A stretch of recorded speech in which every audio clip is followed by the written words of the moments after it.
మూలిగే నక్క మీద తాటిపండు పడడం అంటే ఇదే.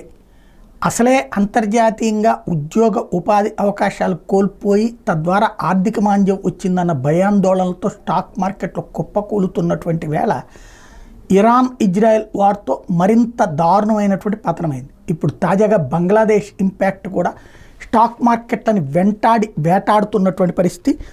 ఇప్పటికే లక్షల కోట్ల రూపాయల సొమ్ము ఆవిరైపోతే అమెరికా మాంద్యం భయాలు, జపాన్ వడ్డీపోటు కారణంగానే ఇది జరిగినాయి అన్నటువంటిది లెక్క తేలుతోంది.